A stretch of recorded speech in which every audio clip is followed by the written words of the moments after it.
اعلان سمجھ لیں، وضاحتی بیان سمجھ لیں۔ امریکہ کی ایک اسٹیٹ ہے جس میں ایک مسلم زہران ممدانی نام کے صاحب ہیں جو الیکشن میں جیتے ہیں،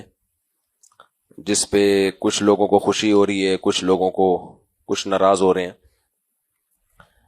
میری طرف سے جو میرا ٹویٹر کا جو میرا ذاتی اکاؤنٹ ہے، اس میں زہران ممدانی کی جیت پر مبارکباد کی ایک ٹویٹ چلی ہے، تو اس میں کچھ ایک وضاحت سن لیں کہ میرا وہ میرا ہی ٹویٹ اکاؤنٹ ہے، میرا ہی ذاتی ہے، اور اس میں کوئی بھی چیز میری پرمیشن کے بغیر، میری مرضی کے بغیر نہیں چلتی۔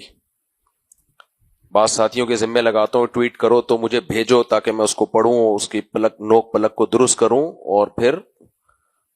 وہ اس پہ میں ٹویٹ کرتا ہوں۔ اب ہوا یہ ہے کہ ہمارے ایڈمن میرے بیچارے بڑے کافی مخلص آدمی ہیں، میرے ساتھ مخلص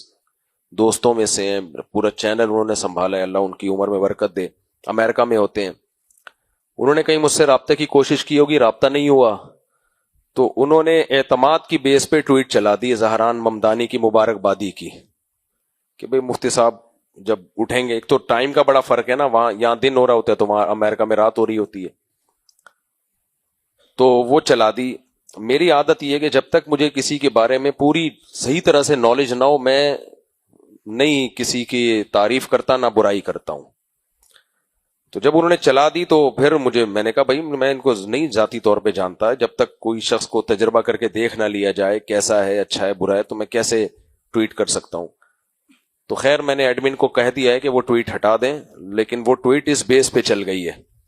تو اس میں ایڈمن سے مسٹیک ہوئی ہے، اس مسٹیک کے پیچھے کوئی فساد کا جذبہ نہیں تھا، اصلاح کا جذبہ ہی تھا۔ لیکن بہرحال یہ میں نے ان سے کہہ دیا ہے کہ میں جب تک پرسنلی کسی کو نہیں جانوں گا تو میں اس کے بارے میں ٹویٹ نہیں کروں گا، تو اس لیے وہ ٹویٹ ہٹا دی جائے گی، اور اس کو میری طرف اسکرین شاٹ لوگوں نے کھینچ کے رکھ لیے ہیں، تو اس کو میری طرف منسوب نہ کیا جائے۔ ہوتا نہیں ہے میرے ٹویٹر اکاؤنٹ پہ ایسا، لیکن ہو گیا ہے، ہو جاتا ہے انسان، ایسا کچھ ہو جاتا ہے مارکیٹ میں، جب مارکیٹ میں دنیا کی آئیں گے تو مارکیٹ میں سب کچھ ہوتا ہے۔